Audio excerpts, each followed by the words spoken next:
সংসদ শুরুর আগে রাজনৈতিক ময়দানে বা নির্বাচিত হয়ে যারা সরকারি দলে যাচ্ছেন বা বিরোধী দলে যারা আছেন, জুলাই সনদের ঐক্যমত্য হওয়া প্রত্যেকটি বিষয়ে বাস্তবায়ন নিয়ে কিছুটা সংশয় এবং বিতর্কের সূচনা হয়েছে রাজনীতিতে। আমরা মনে করি জুলাই সনদে ঐক্যমতের ভিত্তিতে 48টি সাংবিধানিক পরিবর্তনের যে সংস্কারে আমরা সবাই স্বাক্ষর করেছি, যেটা বিপুল গণভোটের মধ্য দিয়ে হায় জয়যুক্ত করে এদেশের জনগণ রক্ত দিয়ে গড়া জুলাই সনদের প্রতি সমর্থন জানিয়েছে, সরকারি দলের উচিত হবে না গণভোটে হায় জয়যুক্ত হয়ে জুলাই সনদের যে প্রতিটি বাক্য, প্রতিটি শব্দের প্রতি মানুষের যে সমর্থন, সেগুলো বাস্তবায়ন না করে তার কোনো ব্যতিক্রম, কোনো সামান্য বিচ্যুতিও কিন্তু এদেশের জনগণের কাছে মোটেই পছন্দ হবে না, সেটা আমাদের কাছে কাম্য হবে না। রাজনীতি বিতর্কের জায়গা জাতীয় সংসদ নিশ্চয়ই, কিন্তু সংখ্যাগরিষ্ঠতার জোরে জনগণের আকাঙ্ক্ষায় যেন আমরা পিছনে ফেলে না দিই, তাহলে জনগণ আমাদের ভুল বুঝতে পারে। সেই জন্য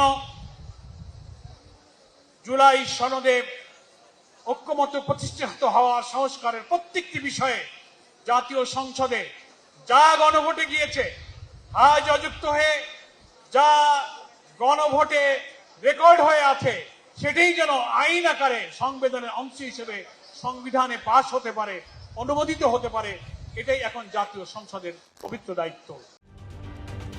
ঢালাইয়ের দৃঢ়তা, নির্মাণে নিশ্চয়তা, প্রিমিয়ার সিমেন্ট, ঢালাইয়ের রাজা।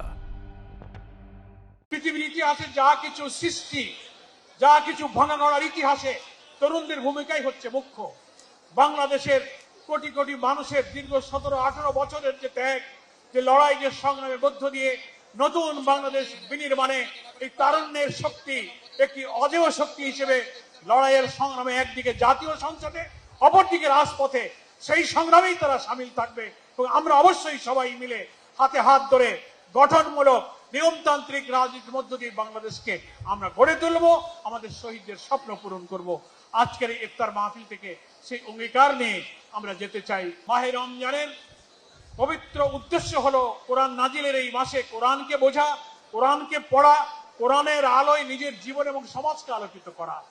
আর রোজার মধ্য দিয়ে তাকওয়ার সঞ্জীবনী শক্তি, মিথ্যা থেকে, অন্যায় থেকে, পাপ থেকে, কুপ্রবৃত্তি থেকে নিজেকে বাঁচিয়ে রেখে অপরাধ থেকে নিজেকে মুক্ত করার যে নৈতিক, যে মোরাল পাওয়ার সৃষ্টি করার এই তাকওয়ার শক্তি রোজা রেখে আমাদেরকে অর্জন করার তৌফিক আল্লাহ তাআলা দান করুক।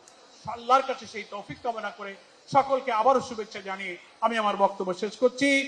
এনসিপির সংগ্রাম মুখর 1 বছরের পথ চলা সফল হোক, আগামী দিনের পথ চলা আরো সুন্দর হোক, কুসুমাস্তীর্ণ হোক।